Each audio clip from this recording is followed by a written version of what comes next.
जी अस्सलाम वालेकुम रहमतुल्लाहि व बरकात। Welcome back to my channel. मैं हूं रियाज़त अली और आप देख रहे हैं teaching dream YouTube channel.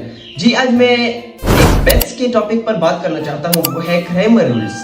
Grammar rules एक ऐसा मेथड, एक ऐसा स्टेटमेंट, एक ऐसा सवाल है जो कि हर एग्जाम में तकरीबन लाजमी आता है, लाजमी। वो ये जो है ये कोई मुश्किल नहीं है, लेकिन हमने मुश्किल बनाया हुआ है क्योंकि हम तकरीबन 9 से ये ग्रामर रूल्स पढ़ रहे हैं, लेकिन हमें अभी तक समझ नहीं आ रहा कि एक पार्ट ग्रामर रूल्स के जरिए कैसे सॉल्व करें। ये मुश्किल होता है क्योंकि जब हम कोई चीज करते हैं या तो वो गलत होता है या तो वो बहुत ही डिफिकल्ट मेथड होता है।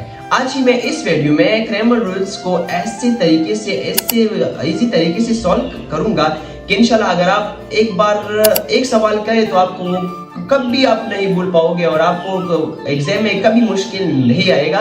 इस वीडियो को आखिर तक देखिए। तो भाइयों, मैंने एक इक्वेशन ऑलरेडी लिखा हुआ है, देखें। और ये इस तरह इक्वेशन आपको दिया जाता है और आपने क्या करना है, इसका ग्रामर रूल फाइंड करना है। तो सबसे पहले आपके जहन में ये 3 चीज़ें होना चाहिए कि आपने x, y और z को मालूम करना है। अच्छा, तो जब हम x, y और z को मालूम करेंगे तो इसको फाइंड करने से पहले एक दो चीज़ों का ख्याल ज़रूर रखना है कि आपने पहले डेल्टा को मालूम करना है, फिर dx को, फिर dy को, फिर dz को। तो जब dx से जो आंसर आएगा वो हम यहाँ लिखेंगे और डेल्टा से जो आएगा तो हम यहाँ लिखेंगे। तो फिर x आपके साथ क्या होता है, आपके साथ फाइंड होता है, ठीक है। तो इसी तरह y का भी है और z का भी। अच्छा, तो आपको इस तरह कुछ सवाल, आपको इक्वेशन दिया जाता है कि आपने इसका ही ग्रामर रूल फाइंड करना है। तो पहले डेल्टा को मालूम करें, ठीक है।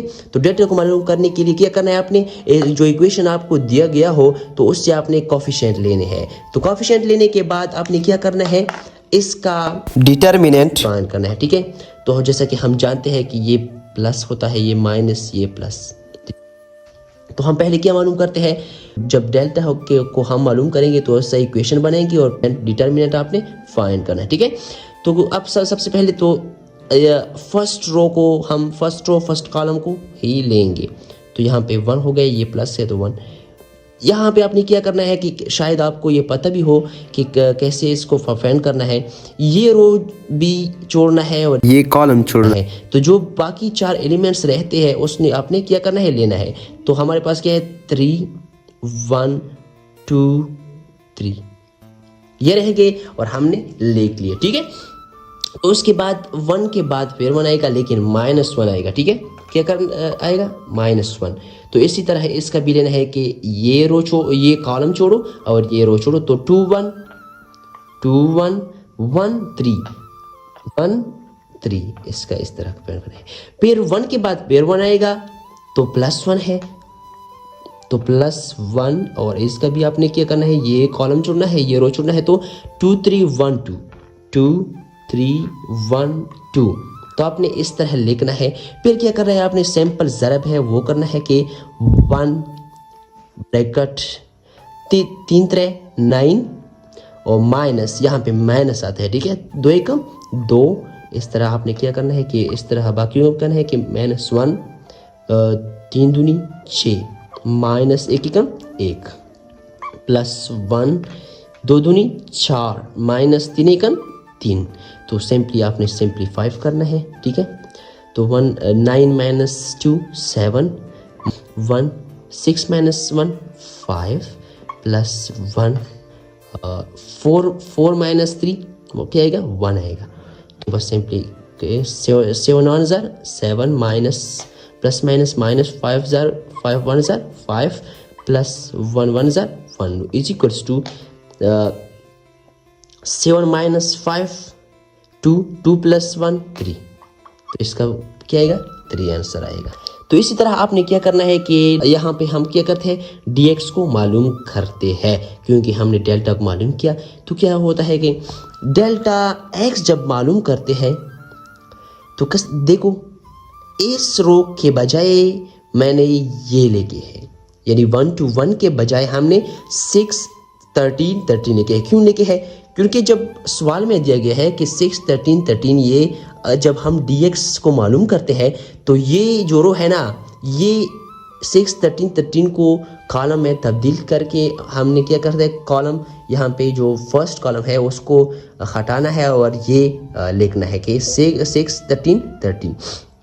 फिर जो सेकंड कॉलम है वो भी same as it is, okay, same लिखने हैं, ये भी सेम लिखना है। तो इसका हमने क्या करना है, पेयर डिटर्मिनेंट फाइंड करना है। तो क्या करते हैं कि प्लस माइनस प्लस, ठीक है। तो क्या करते हैं कि 6 को लेंगे और ऐसा तरह करेंगे कि first row first column no, so 3 1 1 2 3, sorry, okay. तो -1 आएगा, फिर -1, ये कॉलम ये रो 13 1 13 1 13 3 13, ठीक है। तो फिर 1 आएगा, जब प्लस ये प्लस होगा +1, ये कॉलम रिमूव करो ये, तो ये आएगा 13 3 13 3 13 2 13 2, ठीक है।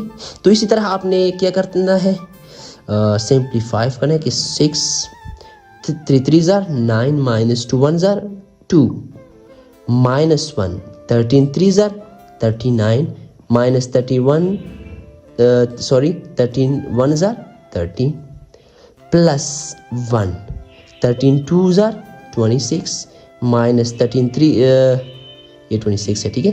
13 3 जार 39, ओके। सो आपने सिंप्लीफाई करना है, 6 9 -2 आई थिंक 7 -1 क्या करें, 39 -3 13 26 +1 -13 60 26 -39 इज इक्वल्स टू -13।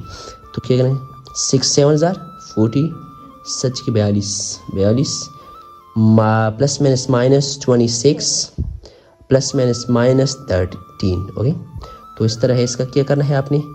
तो इस तरह जब हम -26 -13, तो ये हमारे पास क्या आएगा, सॉरी पहले तो अपने 42 लिखना है, -39 इज इक्वल्स टू क्या आएगा, 3 आएगा, इसका भी 3 आएगा, ठीक है। तो डेल्टा x फाइंड करने के बाद हम आएंगे डेल्टा y की तरफ, ठीक है। इसको भी इसी तरह फाइंड करना है, जैसे कि हमें पता है कि प्लस माइनस प्लस होता है। तो जब हम 1 +1 और ये कॉलम छोड़ो ये रो छोड़ो 3 13 1 13 3, लेकिन ये बात एक सुनो कि देखो मैंने यहाँ पे जो कॉलम है ये मैंने चेंज की, फर्स्ट कॉलम जो है ये मैंने चेंज किया हुआ है यहाँ पर dx में, और dy में मैंने किया है कि सेकंड जो कॉलम है वो मैंने चेंज किया हुआ है, क्योंकि जब dy को मालूम करना है तो फिर आपने सेकंड मीडियम जो कॉलम है वो उसके साथ क्या करना है, चेंज करना है, ठीक है। तो ये सिंपल है शायद, हाँ।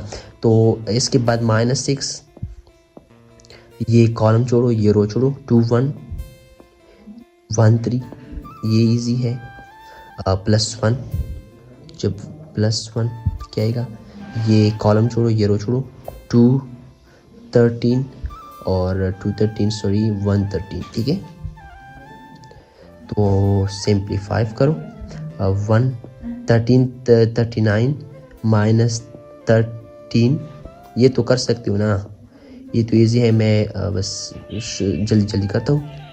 3 2 6 -1 +1 और 13 26 -13, ठीक है। तो इस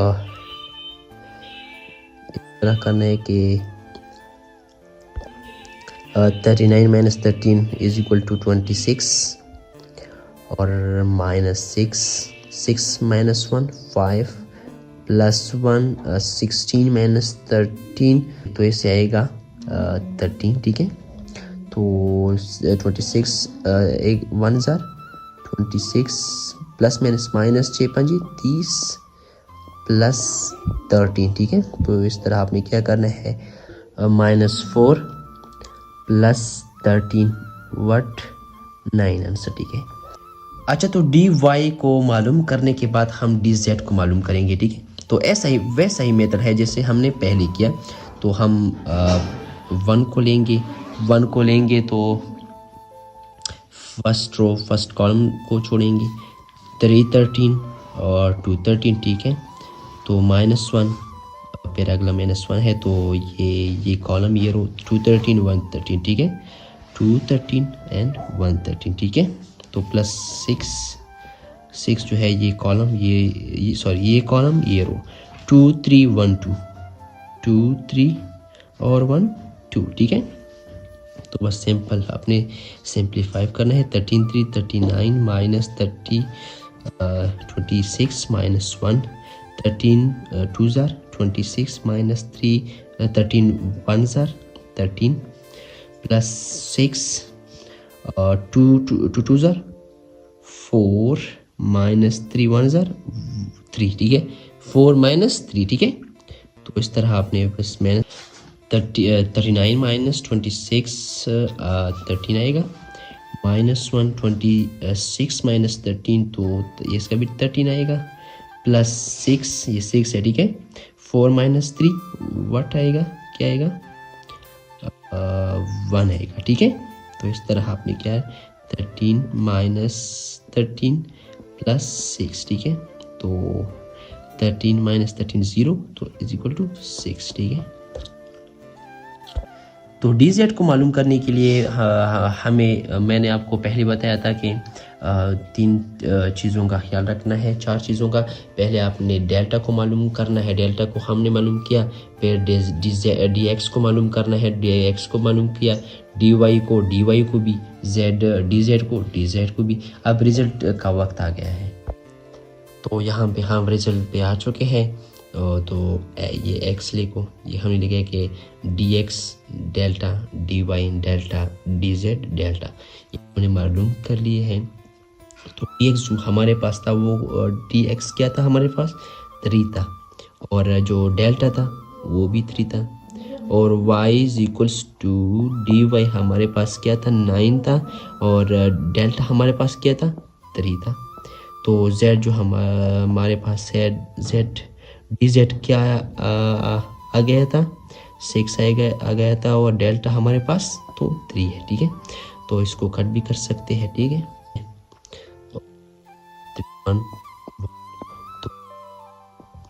इसको कट कर सकते हैं, 2 आएगा 6 तो ये हमारे पास फाइनल आंसर आ गया है। इसी फार्मूले से, इसी मेथड से आप बहुत सारे क्वेश्चन कर सकते हैं इजीली। तो ये वीडियो अच्छी लगी हो तो प्लीज़ टीचिंग ड्रीम चैनल को सब्सक्राइब करें और आगे लोगों के साथ शेयर करें। शुक्रिया।